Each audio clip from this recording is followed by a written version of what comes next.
y procedimos a calcular y nos dio un valor corregido de 36.93 grados.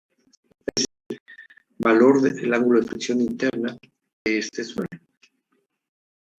Posteriormente, dibujamos los diagramas de esfuerzos totales efectivos y neutro, llamados esfuerzos geoestáticos, a nivel de desplante.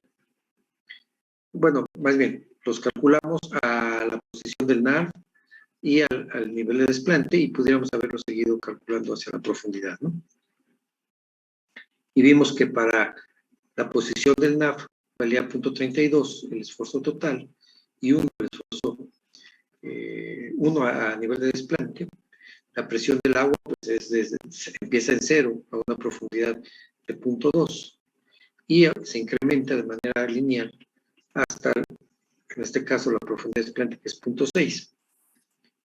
Y nos da un valor de 0.4, ¿no? Sin embargo, podemos seguir calculando valores a mayor profundidad. Pero para el nivel de desplante ahorita es más que suficiente. Y luego la resta de estos valores nos dio el esfuerzo efectivo.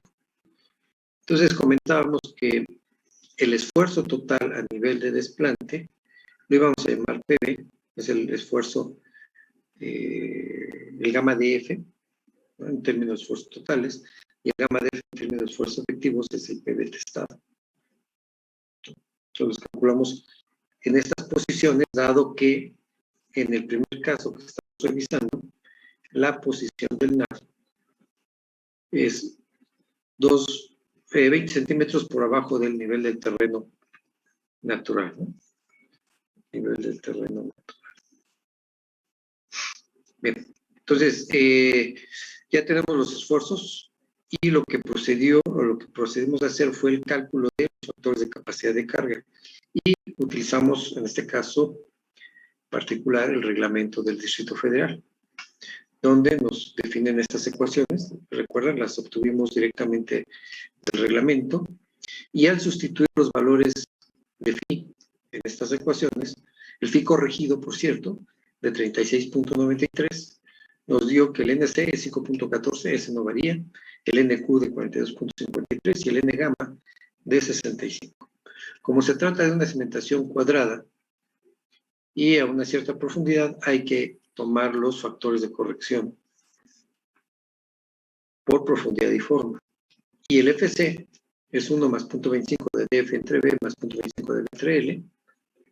El FQ, 1 más B entre L, tangente de phi. Y el F gamma de 1 menos 4 de B entre L. Si se dan cuenta, pues están en función directa de las dimensiones de la cimentación. Por un lado, profundidad, y por otro lado, el área. Al sustituir valores, nos dio en su momento que el factor FC es 1.3, el FQ 1.6 y el F gamma de 0.66. Luego, entonces, con esos valores ya podemos sustituir en la ecuación de capacidad de carga. El reglamento nos da esta desigualdad, ¿no?, para suelos friccionantes, y esta otra para suelos cohesivos. En el caso nuestro es un material friccionante y utilizamos solamente este primer término. Entonces, en este primer término sustituimos el PV que era 0.6, regresamos a la gráfica, PV testado 0.6, el PV total 1. Entonces lo sustituimos aquí 0.6 por el NQ que era 42.53, y luego ese por el FQ que vale 1.6, que son los dos que tenemos aquí, ¿no? Todo esto le restamos 1, y a ello le sumamos un medio gamma. En este caso, y lo habíamos comentado, todo el material que se encuentre debajo del nivel de aguas freáticas tenemos que considerarlo como peso sumergido. Entonces aquí en la ecuación de gamma, en esta ecuación gamma, lo sustituimos por el peso volumétrico sumergido. Entonces al peso volumétrico total le restamos el peso volumétrico del agua. Por eso quedó así indicado, ¿no? Y todo esto multiplicado por B. B es 1.7 por N gamma. N gamma, que lo habíamos calculado, de 65.43. Y ese N gamma tenemos que multiplicarlo por F gamma, que vale 0.66. ¿No? A todo esto multiplicarlo por un factor de reducción, que dijimos para este caso en particular valía 0.45. Y hay que recordar que el reglamento nos dice que para cierto tipo de cimentaciones hay que considerar 0.35 y para otro tipo de cimentaciones 0.65, ¿no? En este caso particular, repito, utilizamos 0.45. Y a todo esto hay que sumarle el PV total, que es 1.0 toneladas por metro cuadrado. ¿De dónde lo obtenemos? Recuerden, es del diagrama de esfuerzos totales. De aquí viene ese dato, ¿no? Entonces, al calcular, nos dio que el esfuerzo resistente ya reducido era de 30.66 toneladas por metro cuadrado. Pero este hay que compararlo con el lado izquierdo de la desigualdad, que es la suma de Q por el factor de carga entre el área. Entonces, procedimos a calcular la suma de Q, que en este caso, como es una zapata aislada, tenemos que considerar la carga que lleva a nivel de terreno natural, que es asociada a toda la superestructura, más el peso del dado, más el peso de la losa, y luego la parte del relleno que utilizamos, ¿no? Platicamos de cuál era cada uno de ellos y los calculamos. El peso de la losa de 2.45, el peso del dado de 0.054 y el peso relleno de 1.8. La suma de todos ellos más la carga que viene a nivel del terreno nos dio 30.30 toneladas. Entonces, al sustituir la suma de Q por FC entre el área, colocamos 30.30 por 1.3. En este caso, es el factor de carga. Estamos en la primera combinación de cargas. Y el reglamento nos dice que para la carga permanente, que es la carga muerta, utilicemos un factor de 1.3. Y para la carga viva, que es la variable, consideremos un factor de carga de 1.5. Como en este caso dijimos que el ejercicio únicamente tenía carga muerta, o carga permanente, es que multiplicamos por 1.3. Y luego esa multiplicación la dividimos entre el área. Nos da 11.59. Entonces, al hacer la desigualdad, tenemos del lado izquierdo 11.59 y del lado derecho 30.66, ¿no? Con lo que podemos decir que el estado límite de falla se cumplió. Esa es la verificación que tenemos que hacer con el reglamento. Que la parte izquierda sea menor que la parte derecha. Es decir, que la resistencia sea mayor que la fuerza actuante. Luego, concluimos ese ejercicio y empezábamos la parte B de ese problema. Y aquí fue donde empezamos a tener las vicisitudes con el Internet, ¿no? Entonces, previo a tener los problemas, habíamos calculado los diagramas de esfuerzos, solamente que hicimos aquí una pequeña corrección. El NAV lo íbamos a poner a 1.8 metros, ¿no? De tal manera que el NAV estuviera entre la posición del nivel de desplante y el punto más profundo de la superficie de falla. Que estuviera en ese inter, para ver precisamente cómo manipulamos los datos, cómo los manejamos, ¿no? Entonces, habíamos calculado, esto hay que corregirlo, habíamos calculado para el diagrama de esfuerzos totales a nivel de desplante, habíamos dicho que era 1.6 por 1.6 de peso volumétrico seco del material del primer estrato multiplicado por 0.6, y eso nos dio 0.96, ¿no? Y luego hay que multiplicar el 1.6 toneladas por metro cúbico, que es este estrato seco, ese material seco, dado que el NAV está por abajo, y lo vamos a multiplicar por 1.2. Si me apoyan, ¿no? Por favor, 1.2 es el espesor. Entonces, 1.6 por 1.2 y le sumamos 0.96, ¿no? 2.88.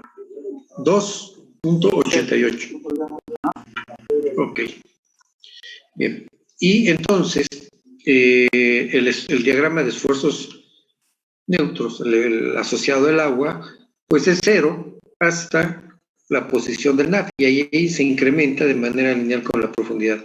Aquí en este caso hemos dicho que bueno, nos interesa hasta este punto, precisamente hasta el NAV. Entonces, el esfuerzo efectivo, pues la diferencia de uno con el otro, ¿no? Entonces, el primero es el total menos el agua, pues nos da directamente 0.96.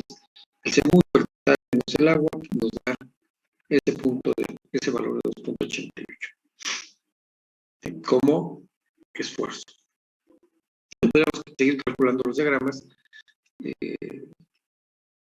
en toda la estratigrafía.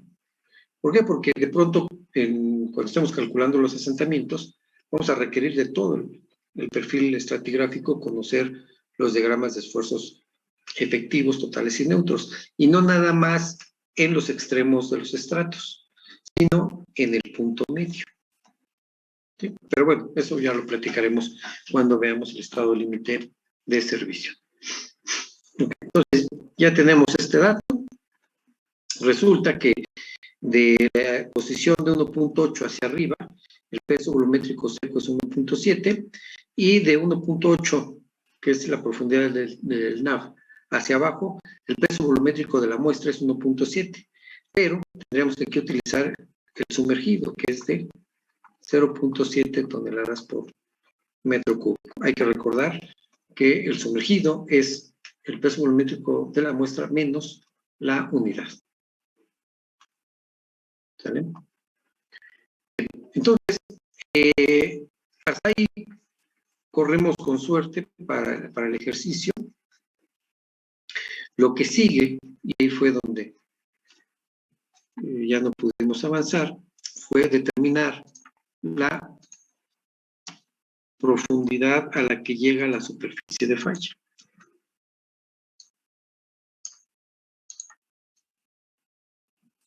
Entonces, esta ecuación es la que nos define la profundidad de la superficie de falla. Entonces, aquí vamos a sustituir los datos y tenemos que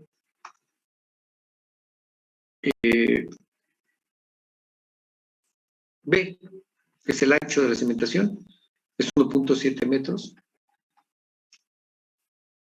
¿Sí? En el intento que hicimos en calcular por ahí, en lugar de poner 1.7 puse 2, pero aquí ya corrigiendo el cálculo lo vamos a poner aquí. Luego B por coseno de phi. Y coseno de phi habíamos comentado que con el cálculo que hicimos de corrección nos había dado de 36.93.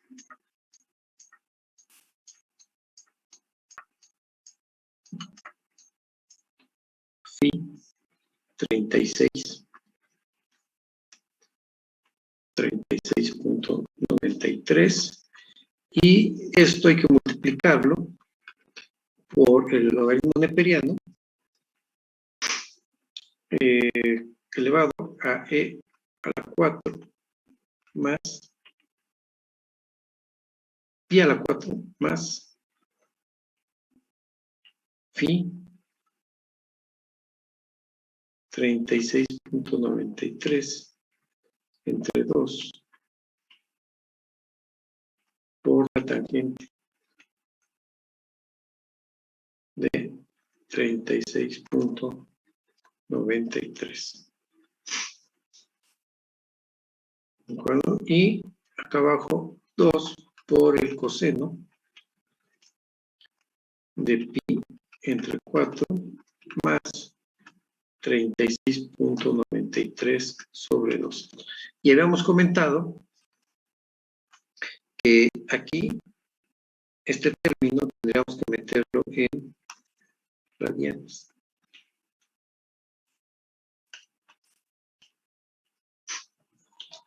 ¿Me apoyan, por favor?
¿Ya lo tienen?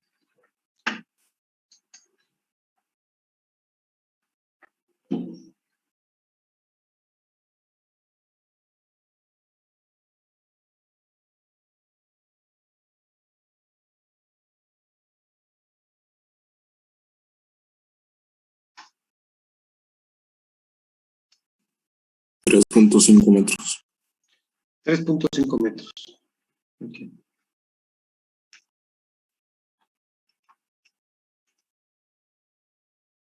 Sí, el valor que yo calculé es 349.69.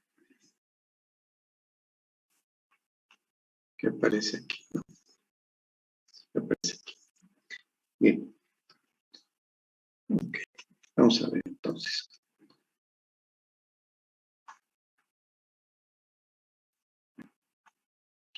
La cimentación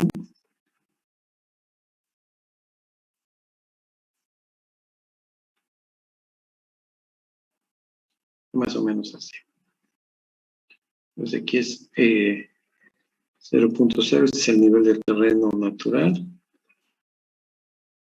Aquí en 0.6 es la profundidad del plante y 1.8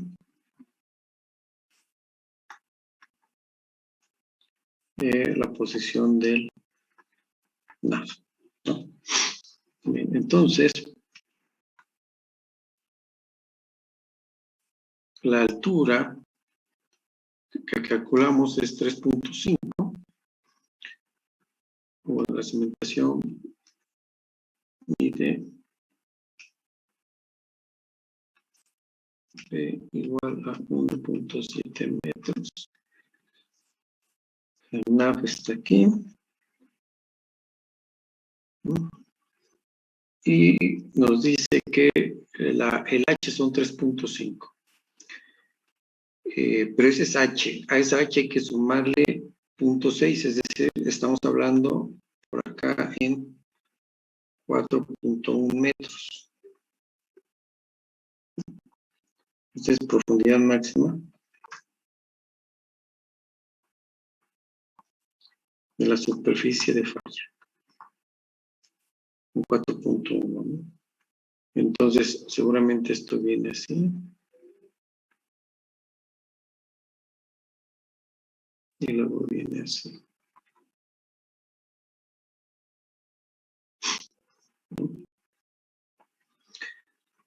Más o menos así.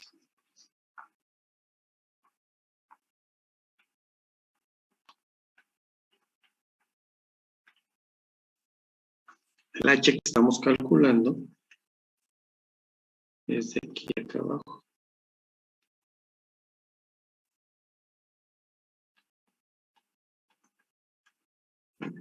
El nivel de desplante hacia abajo.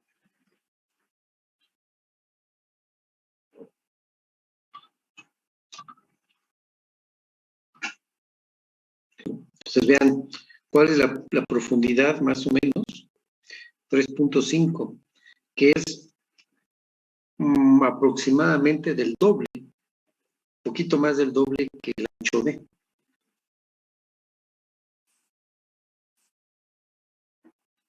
Entonces, quiere decir que esta parte que estoy dibujando en rojo,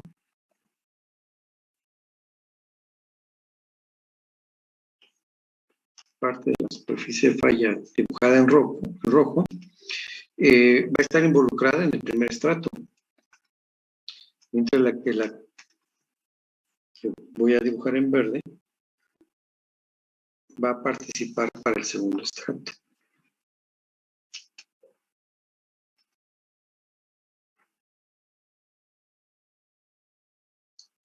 ¿De acuerdo? Bien. Entonces, vamos a ver, miren.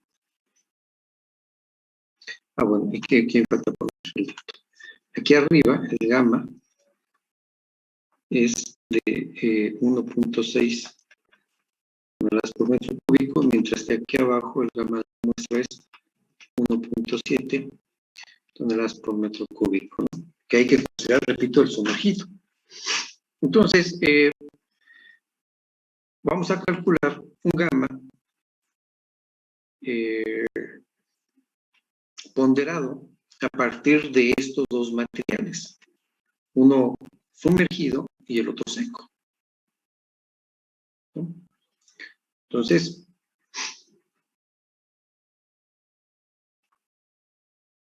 tomaremos que el promedio, y lo voy a poner sumergido porque es así como lo requiere el cálculo, va a ser el promedio, porque lo tenemos aquí de esa manera, va a ser, lo vamos a obtener de la siguiente manera. Miren, el 1.6 toneladas por metro cúbico, que es este primer valor, va a actuar o va a participar entre la profundidad que es de 1.8 a 0.6. Va de 1.8 metros a 0.6 metros. Ahí es donde está actuando. A este le vamos a sumar el de aquí abajo, que es de 1.7 toneladas por metro cúbico, pero hay que recordar que como está debajo del agua, hay que restarle la tonelada por metro cúbico. Y este material lo estaremos ponderando entre las elevaciones 4.1 metros menos 1.8. ¿Vale? Y esto lo vamos a dividir entre el primer tramo que va de 1.8 metros a 0.6 metros, más el segundo tramo que va de 4.1 metros menos 1.8 metros. Que no es otra cosa eso, si hacemos el cálculo, nos vamos a dar cuenta que es 3.5, ¿no? Estamos haciendo un promedio ponderado respecto a su participación. Y su participación estará limitada por el espesor del estrato.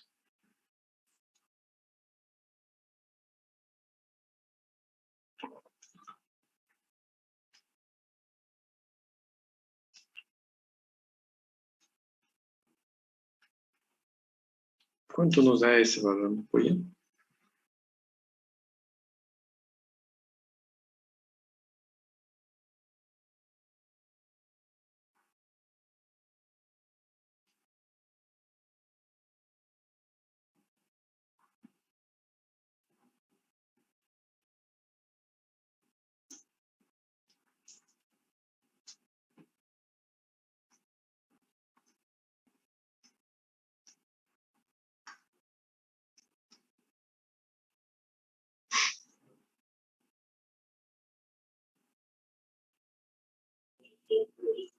Ahí me dio 1.0085.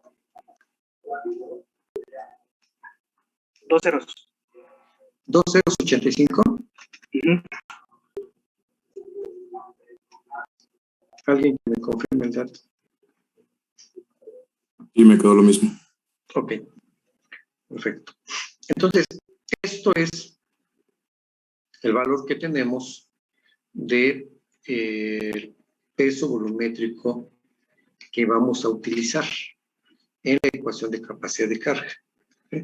Aquí lo que hicimos fue sacar un promedio ponderado.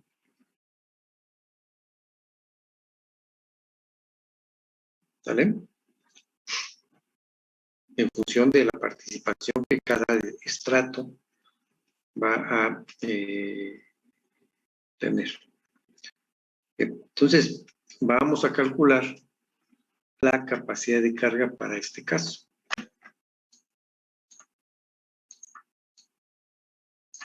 Entonces, la ecuación, hay que recordar, es la suma de Q por factor de carga entre V por L, debe ser menor o igual a el PV de estado por el NQ, FQ, menos 1, más un medio de gamma prima por B por N gamma, luego por F gamma, todo esto multiplicado por el factor de reducción, más el PV total.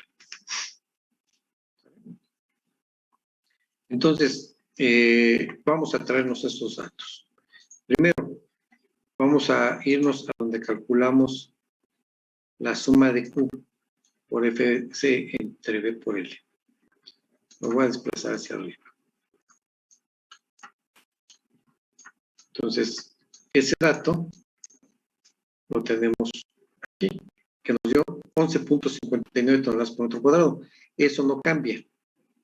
Esto sigue siendo lo mismo.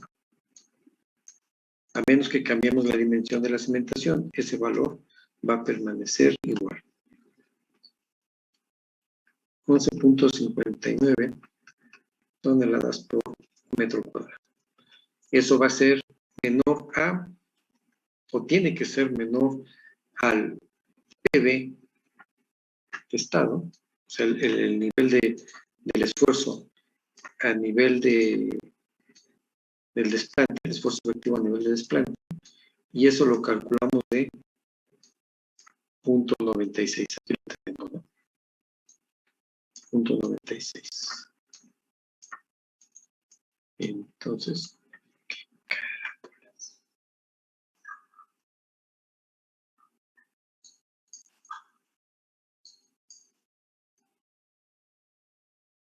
Entonces, el PV es 0.96 toneladas por metro cuadrado. Eso está multiplicando a NQ. Y NQ, lo voy a traer para arriba. NQ vale 42.53 y el FQ 1.6.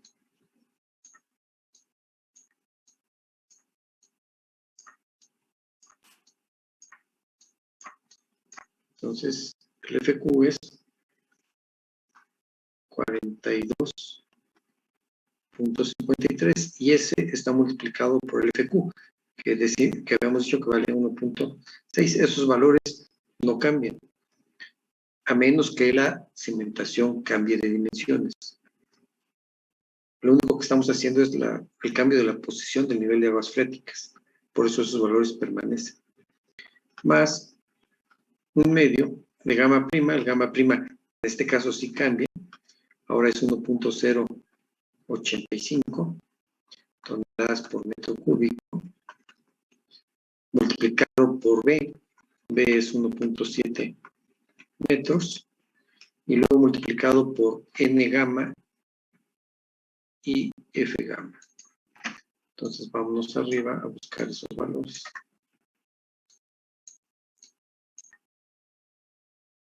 Es 65.43 y .66.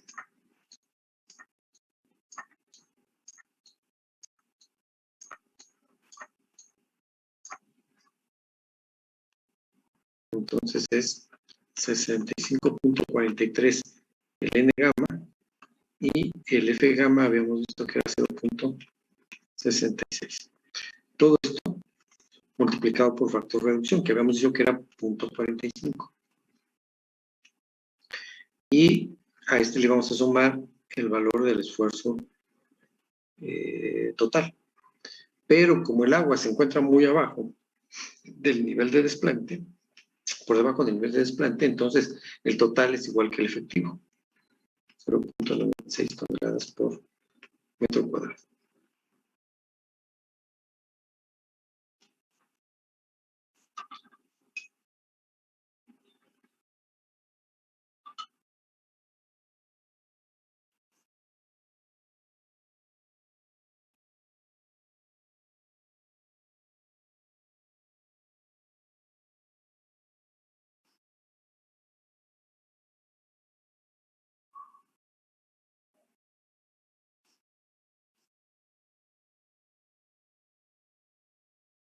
¿Se me lo apoyan, por favor?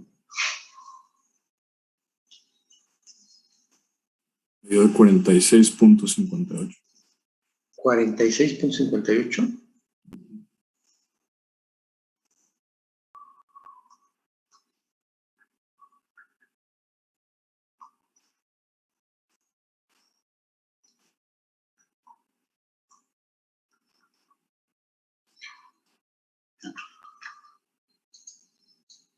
A ver si me apoyan.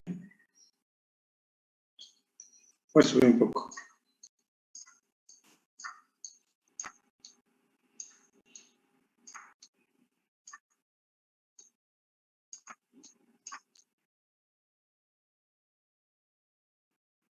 Ok, sí. 46 es un poco más arriba, sí, ya. Ya me encanta. Ok.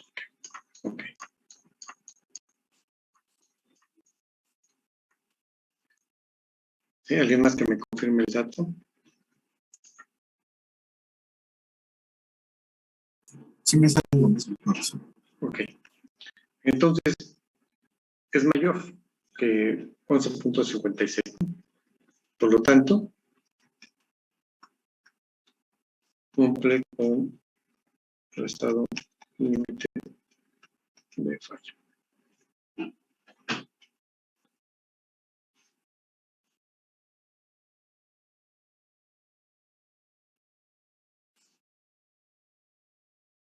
¿De acuerdo?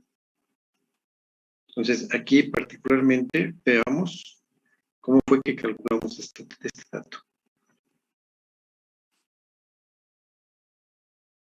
Fue directamente a partir de un promedio ponderado, en donde participan dos materiales, uno seco y uno saturado.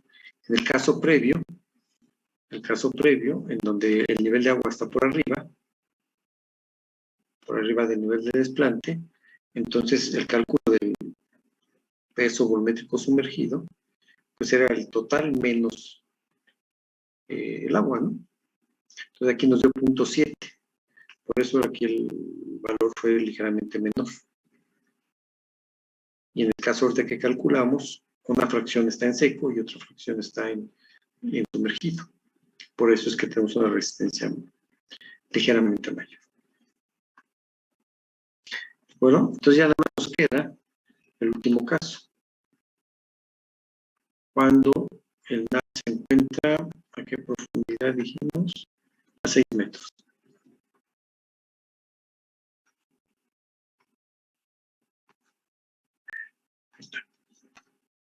Entonces, tenemos la cimentación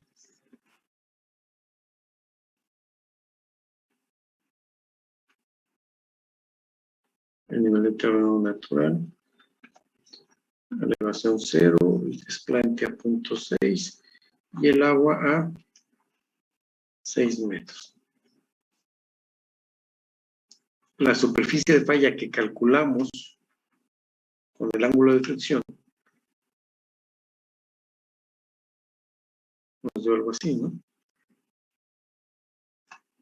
Entonces,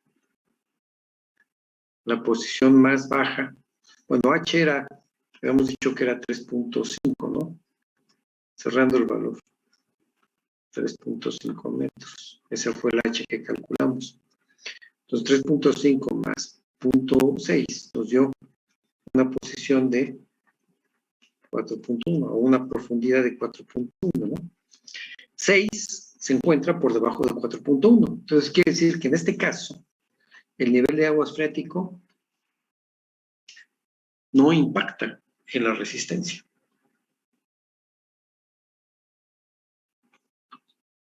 Es mucho más rápido, mucho más sencillo el cálculo, porque, y lo voy a hacer aquí al ladito, el peso volumétrico que vamos a considerar aquí es el peso volumétrico seco, igual a 1.7 toneladas por metro cúbico, y acá abajo,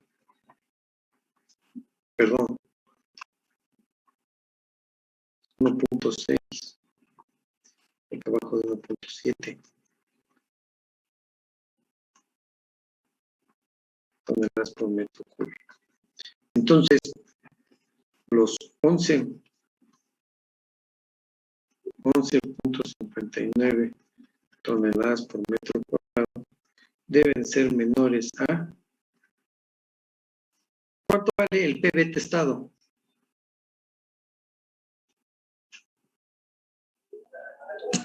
Sería lo mismo, ¿no? Sería lo mismo que el ejercicio anterior. ¿Por qué? Porque el NAP se encuentra por abajo del nivel de desplante. Ajá. Entonces sería 0.96 toneladas por metro cuadrado. El NQ sería el mismo, no cambia, a menos que cambien las dimensiones de la cimentación. Por el FQ es lo mismo. El 1 sigue siempre igual, más un medio, que sigue siendo igual, por el peso volumétrico del material. ¿Cuál es el peso volumétrico de ese material? 1.6, directamente. Toneladas por metro cúbico. Ahí no tenemos que hacer ninguna corrección, porque el NAF se encuentra muy por debajo. Todo esto multiplicado por el ancho de la cimentación y por NQ, que es 65.43, y por FQ, que es 0.66. Todo esto lo tenemos que factorizar por un valor de 0.45 o reducir por un factor 0.45 y sumarle 0.96 toneladas por metro cuadrado de esfuerzo.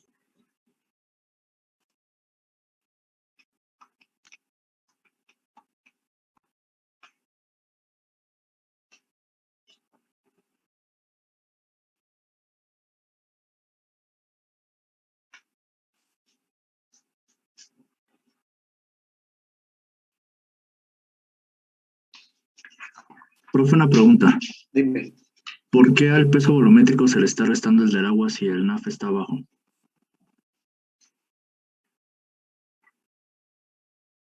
¿En el ejercicio anterior?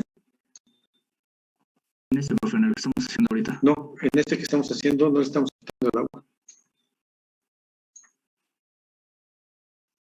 Entonces, el -1 es la fórmula, donde está el 1.6. Mira, aquí el gamma es este. Este es el gamma. Es el gamma de la ecuación. Aquí es donde utilizamos el gamma. ¿De acuerdo? El que tenemos acá es PV testado por NQ por FQ menos 1. Esa es la ecuación, Ah, ok, profe, muchas gracias. ¿no? Pero el gamma es el segundo término. Ahí es donde estamos cambiando, segundo término, donde estamos cambiando el valor de gamma, en función de la posición del nivel de aguas freáticas. Si está arriba, si está abajo.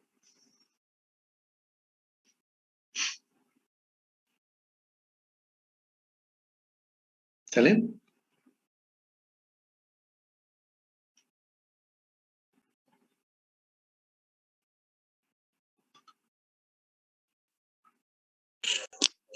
Me sale 59.70. 59.70.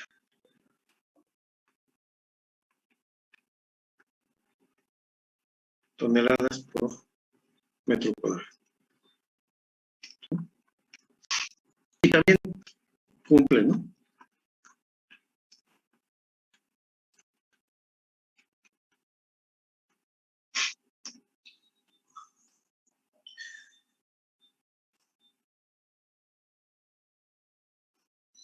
Entonces, de esta manera es como tenemos que proceder. Vamos, aquí lo hicimos en este ejercicio considerando 3 posiciones del nivel de aguas freáticas. Realmente en la naturaleza vamos a encontrar una sola posición, pero el ejercicio fue para ver los 3 casos que pudiéramos encontrar en la naturaleza y procederíamos con el que encontramos de la naturaleza que empate con cualquiera de estos 3 casos. ¿De acuerdo?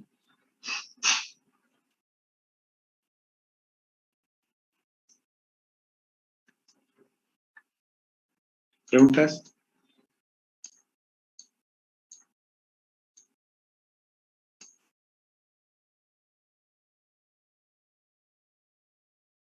¿No? Bien. Bien. Otro aspecto que tenemos que considerar es que la ecuación de capacidad de carga, y voy a poner la ecuación de Terzaghi. La ecuación de capacidad de carga es igual a CNC más gamma de FNQ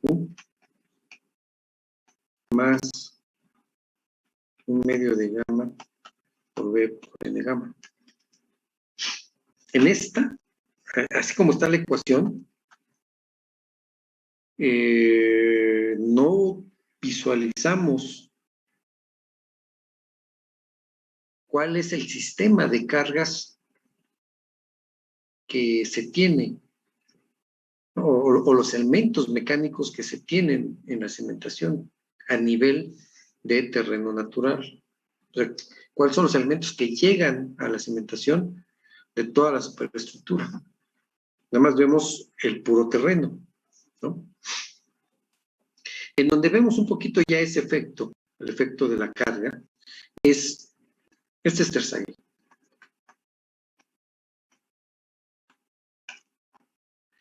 En el reglamento del Distrito Federal tenemos que es la suma de Qs por FC entre el área menos que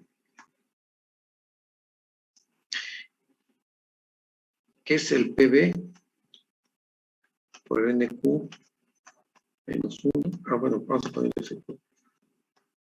FQ menos 1 más un medio de gamma por B por N gamma, F gamma, por el factor de reducción, más el PB, el total. ¿Sí? Este es las normas técnicas complementarias del Reglamento de Construcciones de la Ciudad de México. Aquí sí, vean, visualizamos la carga que está aquí, que viene de la superestructura. ¿Por qué? Porque aquí ya hacemos la comparación del actuante contra el resistente, ¿no? Que en la de Terzaghi solamente estamos calculando el resistente, la capacidad portante del suelo. Pero el reglamento, al ver la seguridad, al revisar la seguridad de la cimentación, nos muestra una comparación que tenemos que cumplir, una desigualdad que se tiene que cumplir. En este caso, la resistencia mayor que el esfuerzo actuante. Entonces ven aquí la carga que viene de arriba. ¿Se acuerdan cómo calculamos esta carga para la cimentación?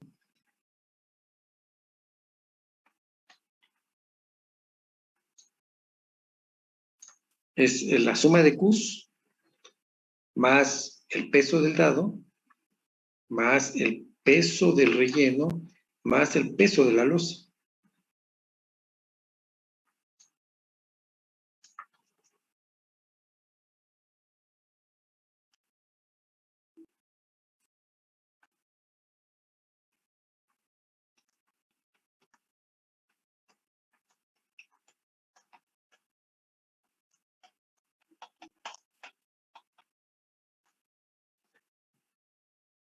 ¿Y estas fuerzas cómo son?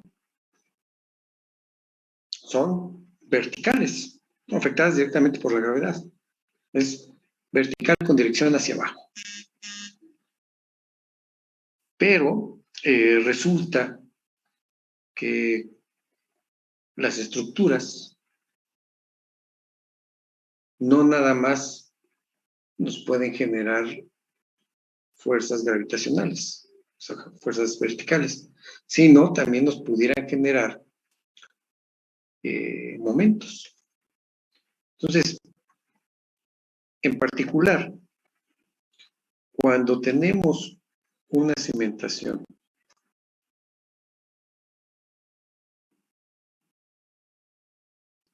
a la cual llega una carga Q y llega un momento,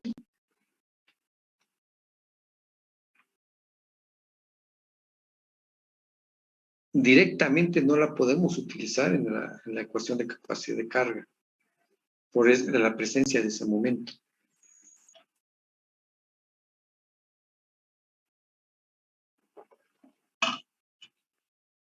¿De acuerdo?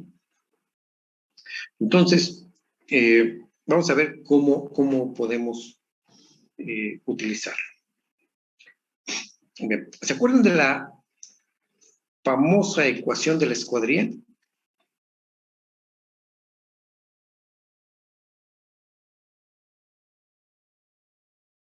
¿Sí se acuerdan?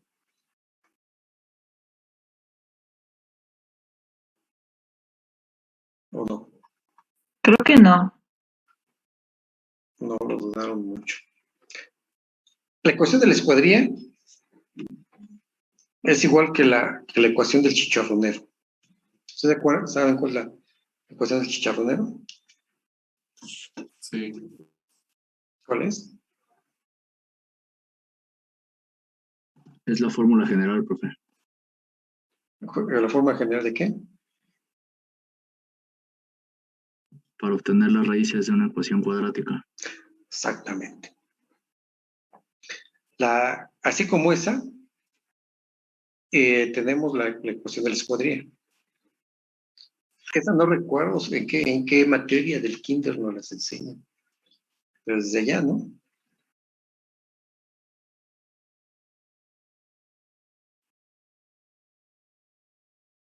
No, bueno, estoy siendo tan exagerado. No fue en el kinder, ya fue en la preprimaria, ¿no?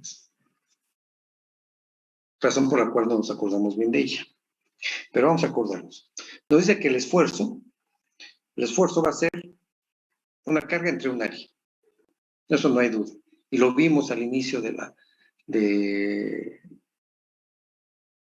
esta materia, ¿no? Cuando agarramos el lápiz, lo pusimos en una posición y la pusimos en otra posición y nos dimos cuenta que para una misma carga el dolor que sentíamos era diferente.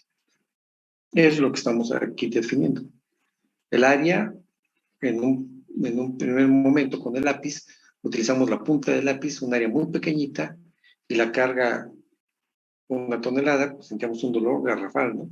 Y cuando cambiamos el lápiz de posición, es decir, con la goma apoyada en el dedo y le aplicamos esa misma tonelada, pues el dolor ya no era lo mismo, era más reducido.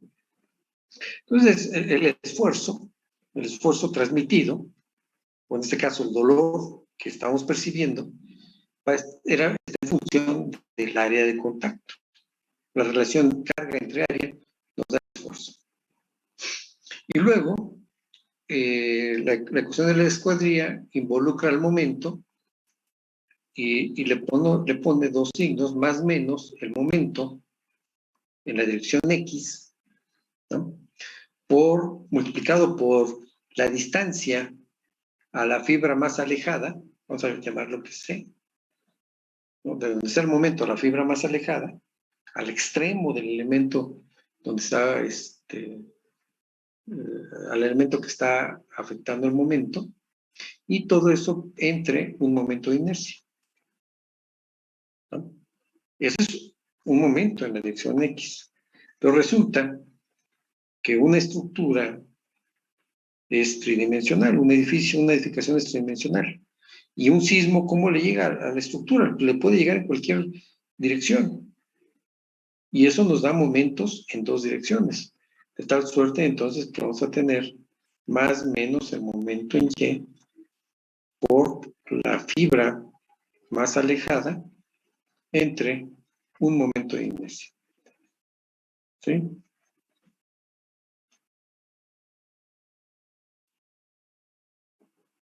Acá el momento en Y y acá tendría que ser el momento en X.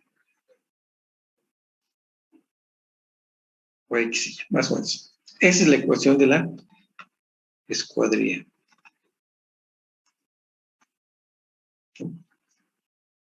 Entonces, fíjense. Tengo la cimentación.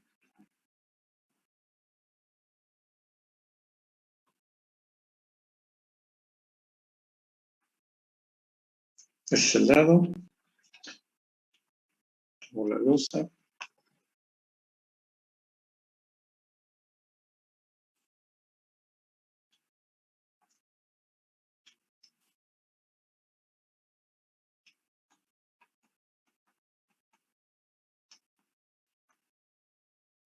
Y con línea punteada es la base de la losa, ¿no?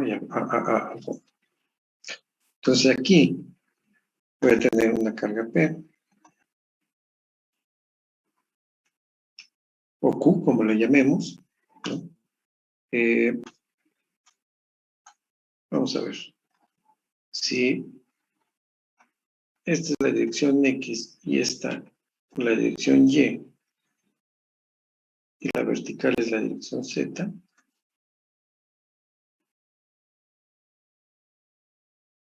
¿sí? Entonces, pudiera ser que tengamos un momento aquí.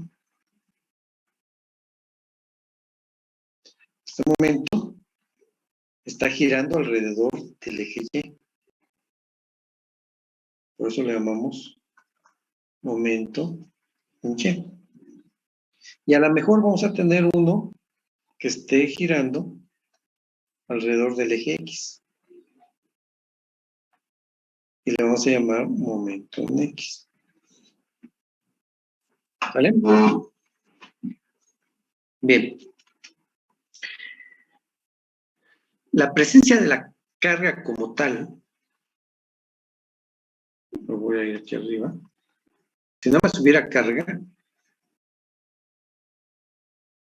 bueno, más bien, lo voy a dibujar acá abajo,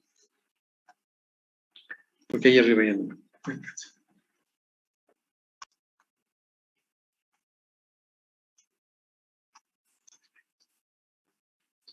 Tenemos la cimentación y la estoy dibujando aquí en el eje y acá Z. Entonces aquí viene la P o la Q, ya habíamos dicho, y aquí está actuando el momento X.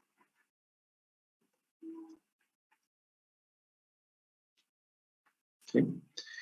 X es perpendicular a la pizarra y sobre ese está girando, formándose ese momento. Bien, esto yo lo pudiera descomponer, ¿no? Recuerdo que algunos de ustedes, compañeros, dijeron,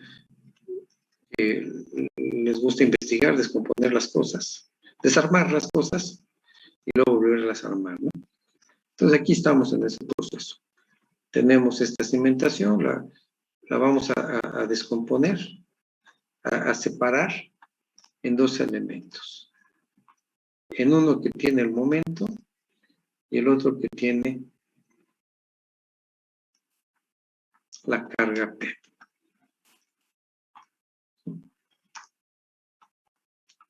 Ahí está, momento X.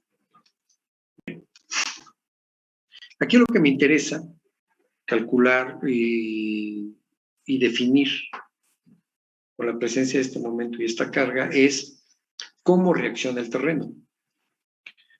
Acuérdense, a toda acción corresponde una reacción de la misma magnitud, pero en sentido contrario. Esos son los primeros conocimientos que nos dan allá por los primeros años de nuestra preparación. Entonces, la carga, la P que tenemos aquí, la distribuimos en el área y eso me da un esfuerzo hacia abajo. Pero el terreno va a responder con una reacción hacia arriba, ¿no? Ahorita vamos a dibujar única y exclusivamente la acción. ¿Cómo se genera la acción del a nivel de desplante? Entonces, en este caso, cuando hablamos de una fuerza normal, el diagrama es un diagrama de este estilo.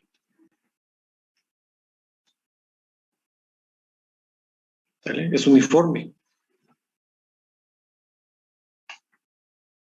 En este otro caso, ¿qué le va a hacer el momento a la cimentación? Le va a generar esto, ¿cierto? Eso es lo que le va a generar el momento. La carga va a generar este movimiento hacia abajo. Por eso es que el diagrama es uniforme. Pero cuando estamos en este caso, el momento va a generar esto.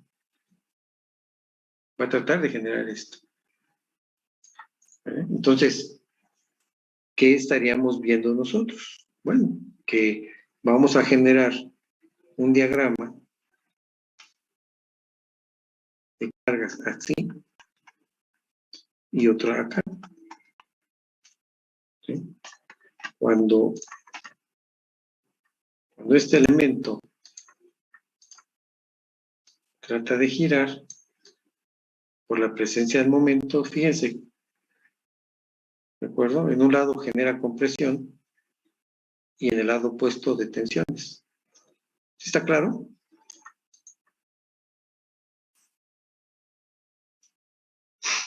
Bien.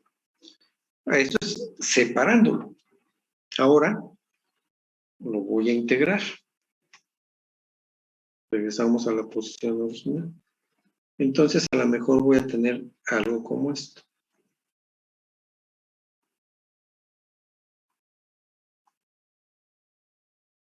¿Sí están de acuerdo?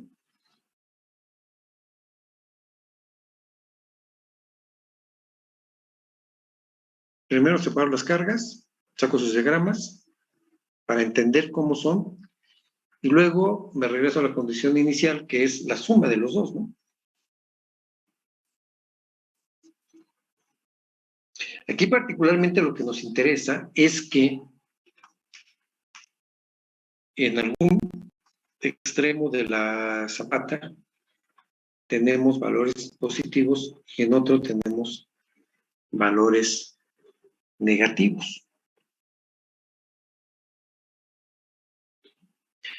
Si tenemos esa condición en la cimentación, valores negativos, tensiones, quiere decir que la cimentación se va a separar del suelo. ¿Por qué? Porque el suelo no soporta tensiones. En el momento que hay una tensión, el suelo se agrieta. Entonces, como no soporta tensiones, la cimentación se va a separar del suelo. Y entonces, ¿qué va a pasar con el esfuerzo?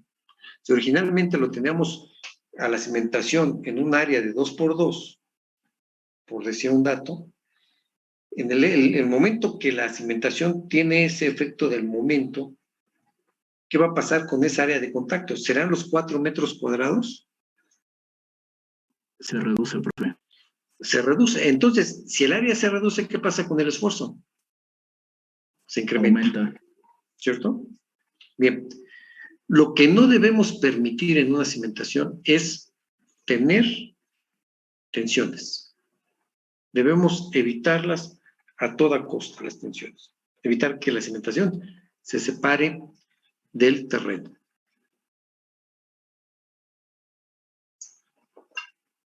¿De acuerdo? Entonces, si llegásemos a tener... bueno, antes de eso. Esto fue en una dirección. Vean que el momento genera un mayor esfuerzo en la zona donde está actuando y menor esfuerzo en la zona anterior. En la zona posterior genera mayor incremento, en la zona anterior menor incremento. Entonces, ¿cómo sería el diagrama para estos elementos? A ver si me sale. Entonces, en este extremo, fíjense, tengo el momento mayor en esta dirección y en este otro. Quiere decir que aquí, en este, porque los dos, uno es en esta dirección y el otro es esta, tengo la mayor magnitud del momento. Acá voy a tener de menor magnitud, claro, porque es dijimos que en la parte posterior tiene mayor momento, pero en su parte inferior o anterior tiene menor momento. Pero el momento en X tiene mayor momento en su parte frontal, por eso se incrementa un poquito más, y menor en la parte de acá atrás. ¿Sí? Como está actuando en esta dirección, entonces el momento acá debería ser también de una cierta magnitud. Entonces el diagrama tendría que ser algo como esto. El diagrama de acciones del terreno tendría que ser algo como esto. No sé si lo alcanzan a visualizar. Es un cubo, pero con lados completamente variables.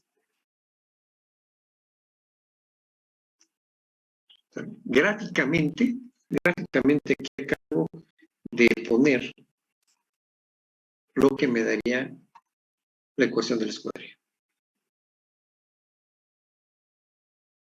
¿Sí?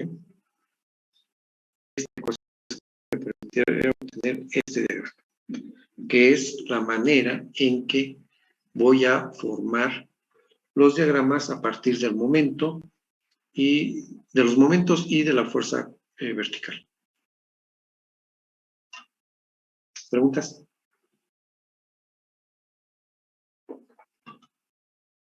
Profe, ¿le puedes subir tantito, por favor?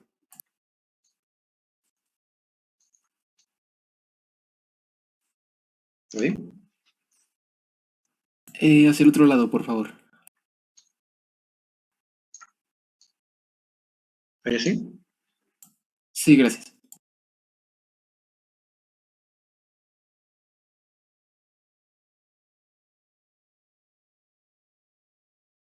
Ya está, gracias. Ok.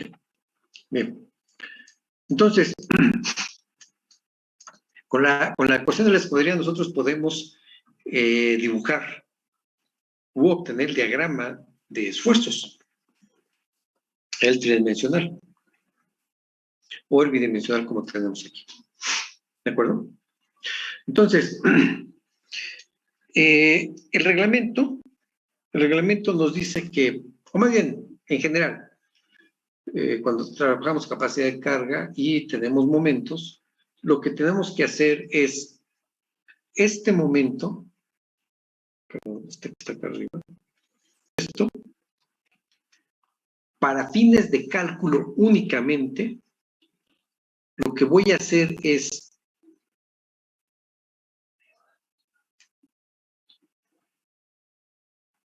definir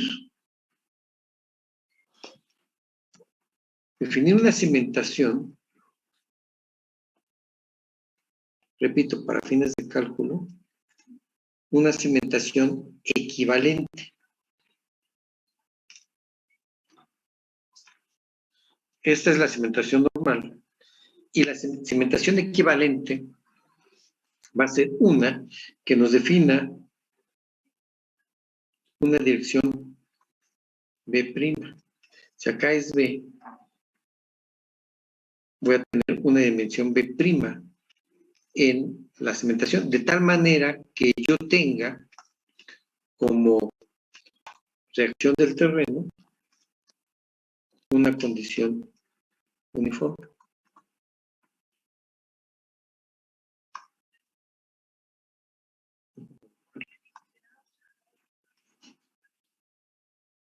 Queda igual.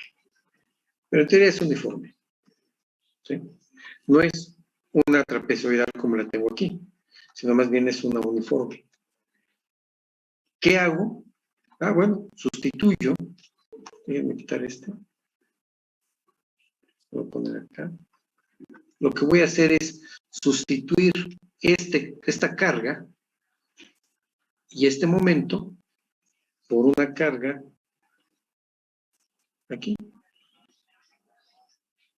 ¿sí? Que se encuentra desfasada una dimensión E.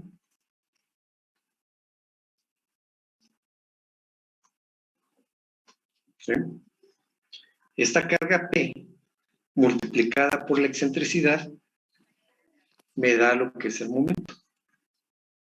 La carga P como tal es la misma, pero al ser multiplicada esa carga P por la excentricidad me va a tener este momento. Esto es lo que voy a hacer, esto es lo que me recomiendan hacer para considerar los momentos actuantes en la cimentación.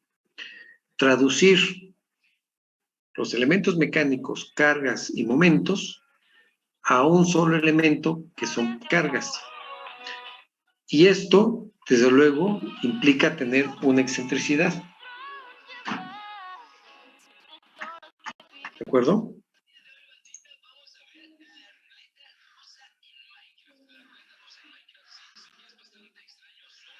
¿Preguntas?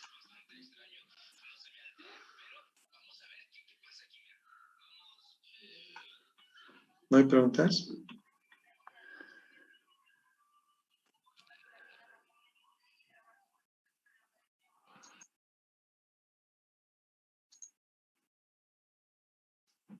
Bien, ¿cómo calculamos la excentricidad?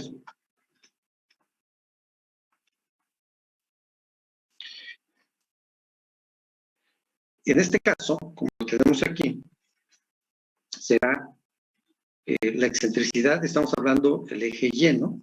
Entonces la tendremos como Y.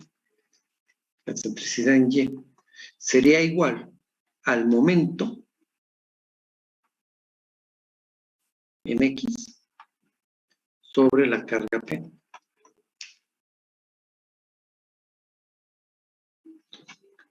Entonces, Y es la dirección que estamos analizando. Es esta. En esa dirección Y vemos que el momento actuante es X entre P.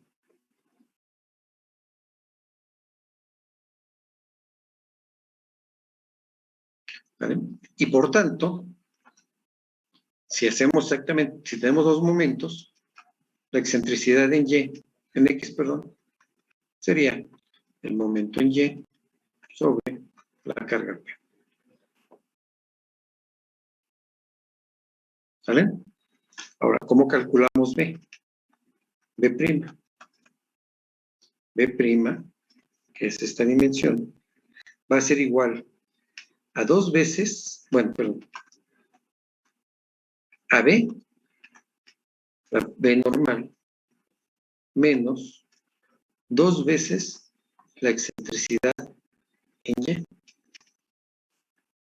Y desde luego, L' va a ser igual a L menos 2 veces la excentricidad Nx.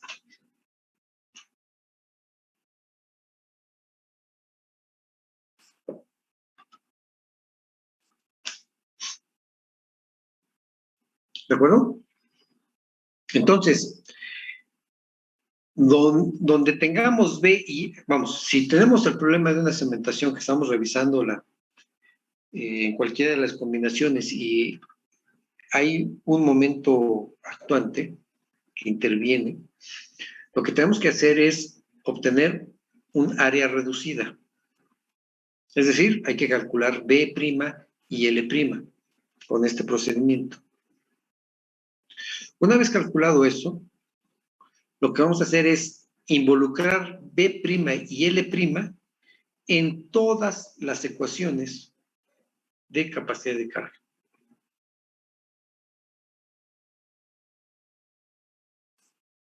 ¿Sale? Calculamos B' y L' y las sustituimos en todas las ecuaciones. En los factores de carga, en los factores de corrección, en la propia ecuación de capacidad de carga. ¿Sí? Cuando calculamos los pesos, ahí sí es el peso completito, ¿no? Son las dimensiones completitas. Es decir, solamente vamos a sustituir B' por B y L' por L en las ecuaciones de capacidad de carga y factores asociados cuando calculamos la resistencia.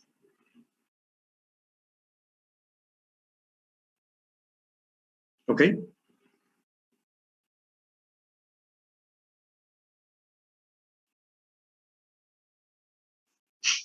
Sale, vale. Bien, entonces, y vamos, esto es válido, esto que les comento es válido para zapatas aisladas, zapatas corridas, losas de cimentación, cajones. Utilizamos las dimensiones reducidas.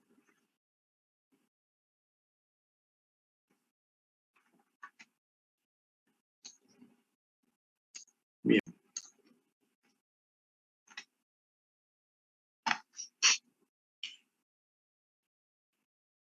¿Hasta aquí preguntas? ¿O ya nos vamos de lleno a hacer más ejercicios?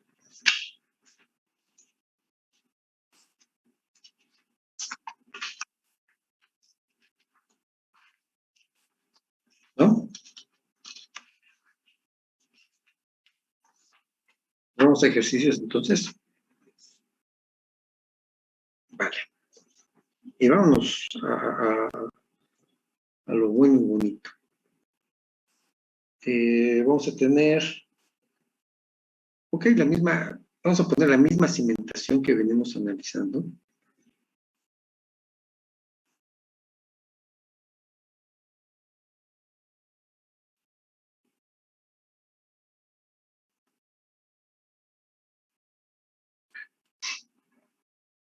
Tiene Q igual a 26 toneladas.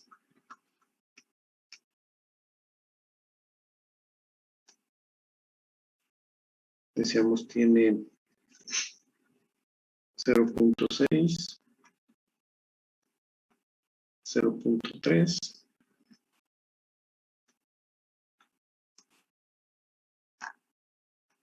aquí es 1.7, esto es de 0.25. En planta,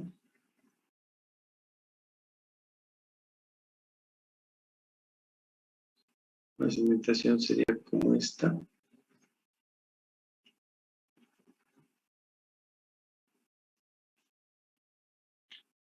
Y tenemos un momento en esta dirección.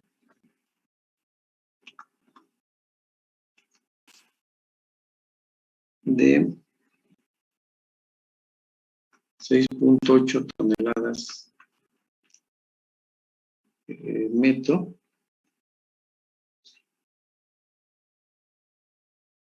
Y del otro lado tenemos 4.2 toneladas por metro. Dije toneladas por metro cuadrado, ¿no? Toneladas metro.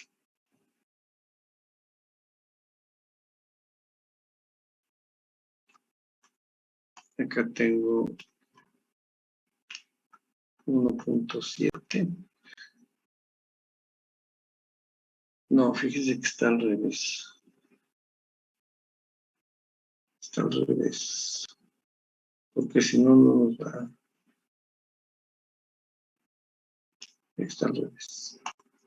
Este es 4.2 y el otro 6.8. Si no, no nos va. 4.2. Por la forma en que estoy poniendo la cimentación, ¿no? Toneladas metro. Este es 6.8 toneladas metro. Generalmente el lado más largo se lo asignamos a las mayores magnitudes. En este caso, el mayor momento.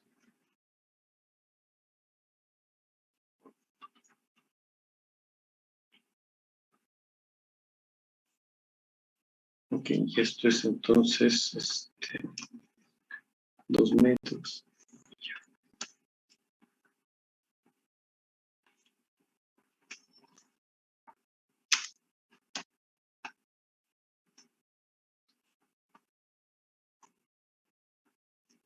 Habíamos dicho que esto vale 0.3 y esto vale 0.25.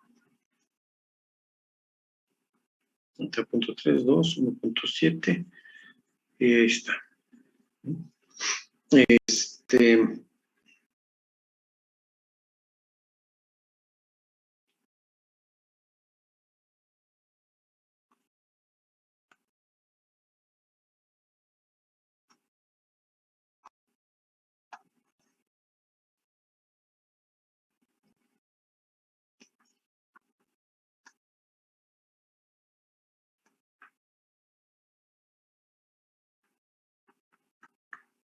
Y vamos a considerar que el NAV se encuentra a 1.8 metros. Y tenemos los mismos parámetros. Gama D de 1.6. Gama de la muestra 1.7 toneladas por metro cúbico. Y entonces lo que nos piden es determinar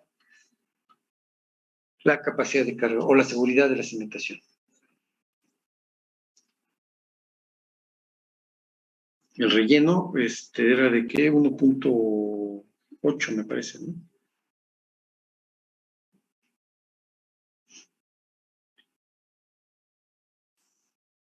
¿De acuerdo? Sí, profe. Bien, entonces, ya nos queda un poquito de tiempo.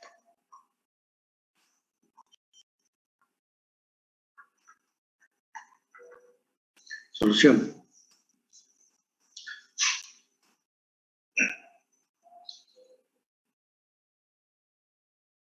Tenemos que la suma de Qs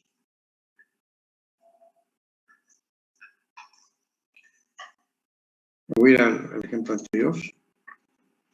Allá ya la tenemos, no tiene caso que lo vamos a calcular.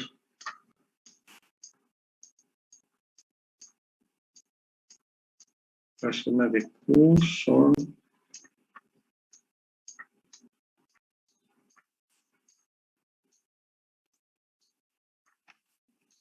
30.30. 30, exacto, 30.30. Gracias.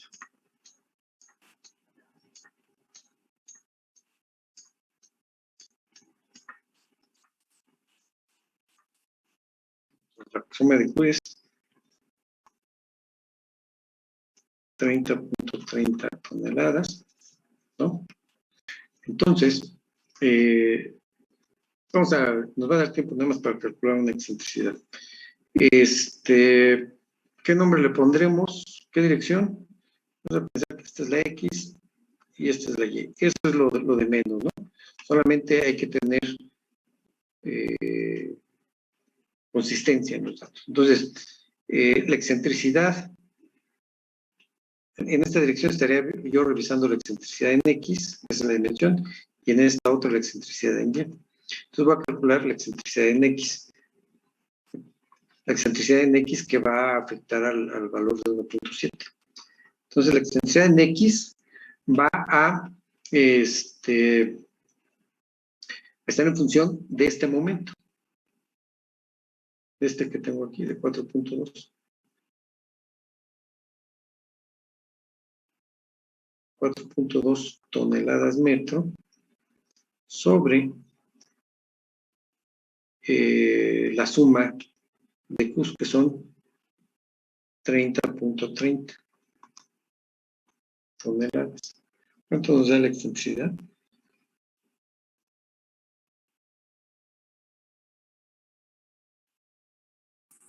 Me dio de punto 1386.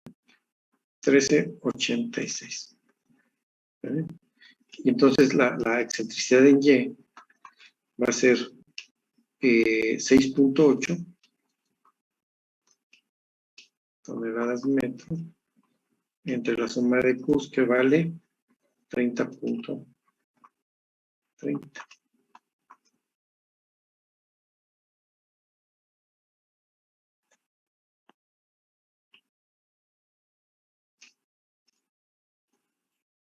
Punto 2244. Sí, 2244. Ok. Metros los dos, ¿no? Entonces, la B es la B menos 2 veces la excentricidad en X. O sea, sería, perdón, B', que me equivoqué. B' es igual a B. Sería 1.7 menos 2 veces 0.1386. Mientras que L' es L menos 2 veces la excentricidad en Y. Y sería 2.0 menos 2 veces 0.2240.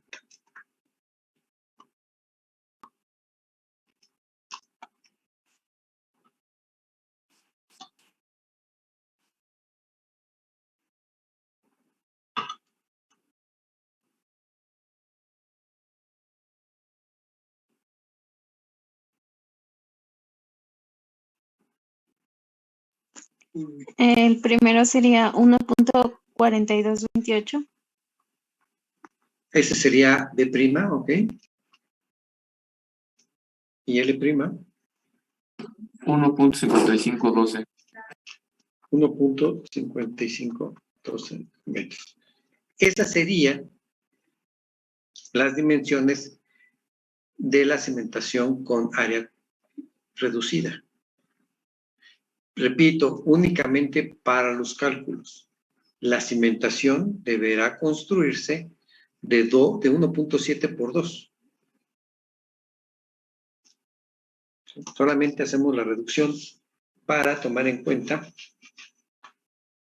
el momento y garantizar que los esfuerzos que se transmitan al suelo, que se transmitan al suelo sean esfuerzos de compresión únicamente. ¿Preguntas?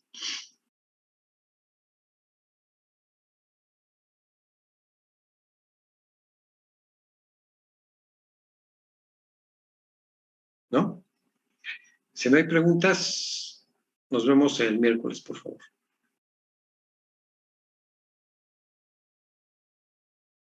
Profesor. Gracias, profe. Hasta luego. Hasta luego, profesor. Muy buena noche. Buenas noches. Hasta luego, buenas noches. Profesor, Sí, dime. Gracias. ¿podría subirle a donde hizo la sumatoria de las Qs, por favor? Es que lo hizo al contestar el inciso A, pero no tomé nota de eso. La suma de Qs. Aquí.